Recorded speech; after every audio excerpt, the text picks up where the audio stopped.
Gracias, María Eugenia. Igual muy interesante la intervención de Daniel. Para empezar con una reflexión sobre la guía de medidas cautelares, quería primero enfatizar en por qué son tan importantes las medidas cautelares constitucionales que están reconocidas en el artículo 87 de la Constitución. Las medidas cautelares son una herramienta muy poderosa que tenemos las personas, ya sea para evitar la vulneración de un derecho constitucional, ¿no es cierto?, actuar frente a una amenaza, o para cesar una vulneración que ya está ocurriendo. En el primer caso, sobre todo, en el caso de las medidas cautelares autónomas, si estas fueran adecuadamente utilizadas y adecuadamente concedidas, muchas veces ya sería innecesaria la presentación de una acción de protección, por ejemplo, para ya establecer medidas de reparación integral, ¿no es cierto?, para ya reparar un daño causado. Entonces, si estas medidas fueran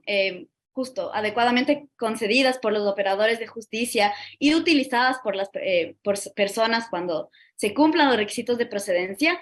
tendríamos muchas menos demandas ya de carácter contencioso para reparar vulneraciones de derechos. Entonces, para mí, esa es la importancia de las medidas cautelares y por eso es tan importante y tan necesario comprender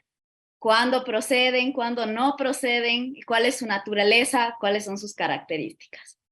Y precisamente eso, además del procedimiento para otorgar las medidas cautelares, es lo que presenta de forma ordenada la guía de jurisprudencia que ha sido coordinada por el CEDEC y que tenemos el honor de lanzar el día de hoy. Para mí, este trabajo de sistematizar la jurisprudencia justamente permite que las personas, los usuarios de la justicia constitucional y los operadores de justicia tengan una noción clara de la naturaleza de esta garantía y del procedimiento y de cómo la Corte Constitucional ha entendido no solo la naturaleza de las medidas cautelares, pero también cómo ha interpretado disposiciones de la Ley Orgánica de Garantías que muchas veces pueden resultar insuficientes o pueden resultar confusas o pueden prestarse a distintas interpretaciones cuya corrección evidentemente se puede discutir y podemos disentir con algunas interpretaciones de la Corte. Una cosa también que a mí siempre me llamó la atención sobre la jurisprudencia que se emitía en materia de medidas cautelares es que, a diferencia de otras garantías que, por ejemplo, la Corte puede conocer mucho a través de acciones extraordinarias de protección, ¿no es cierto? La Corte conoce procesos de garantías jurisdiccionales mucho a través de la acción extraordinaria de protección que llega en cantidades gigantescas a la Corte. Las medidas cautelares no, como van a ver en la guía, no son conocidas muy a menudo por la Corte por la naturaleza de las resoluciones que se dictan en este tipo de procesos, que no son definitivas, no son un pronunciamiento de fondo, etc. Entonces, eso, en mi criterio, llevó a que la Corte, sobre todo en un inicio, desarrolle las medidas cautelares a través de distintas acciones. O sea, ustedes van a ver que en la guía se presentan consultas de norma, acciones extraordinarias de protección, acciones de incumplimiento y algunas sentencias también de revisión, que es la vía natural por la que se deberían desarrollar las garantías y los derechos. Entonces, frente a esta diversidad de sentencias de la Corte, que no siempre es fácil encontrar, o sea, para uno encontrar, tiene en verdad que sentarse a realizar un trabajo profundo de investigación y de ordenar la jurisprudencia. Justo lo que hace la guía, al sistematizar las distintas sentencias que ha emitido la Corte, logra presentar de forma ordenada los distintos criterios que se han desarrollado respecto a las medidas cautelares y para mí, esa sistematización de las distintas acciones a través de las cuales se han desarrollado las medidas es un aporte muy, muy importante para no tener que estar siempre buscando determinada acción de incumplimiento, determinada consulta de norma que uno puede encontrar de forma aislada que desarrolla un criterio muy, muy, muy importante sobre las medidas cautelares. Entonces ese es, creo que, primer aporte importante que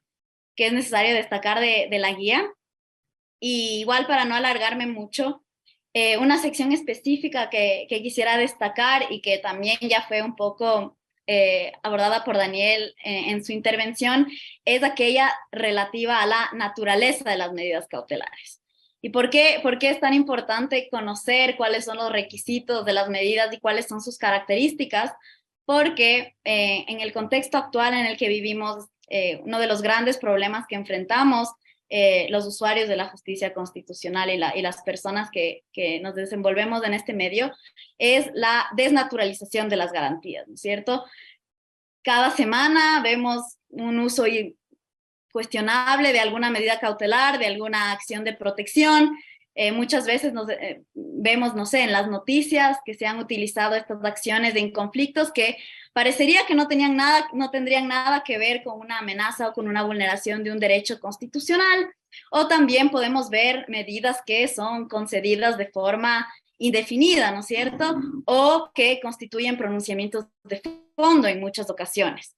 Y ahí solo para darles ejemplos, en la guía igual ustedes podrán ver ya las sentencias concretas, pero ya en el 2011, o sea, cuando recién se estaban desarrollando las medidas cautelares, la Corte conoció un caso en el que a través de una medida cautelar constitucional que debería ser revocable, temporal,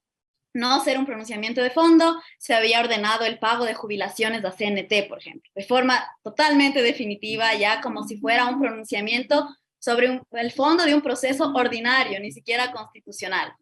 O igual, ustedes habrán visto también que recientemente la Corte, en un proceso de medidas cautelares constitucionales, declaró error inexcusable. Y eso también está desarrollado en la guía. ¿Y por qué es importante que un pronunciamiento de ese tipo esté expuesto en esta guía que se está presentando ahora? Para también que quede claro a las personas y a los operadores de justicia en particular que la desnaturalización de una garantía, que en este caso que les cuento ocurrió porque al conceder un recurso no previsto en la ley para el proceso de medidas cautelares, se terminó suspendiendo un procedimiento coactivo por como 5 años a través de una medida cautelar constitucional. La Corte analizó esta actuación y dijo, no, esto es error inexcusable y manifiesta negligencia. Y el exponer y presentar esta sentencia, por ejemplo, en la guía, también envía un mensaje de que la desnaturalización de esta garantía trae consecuencias.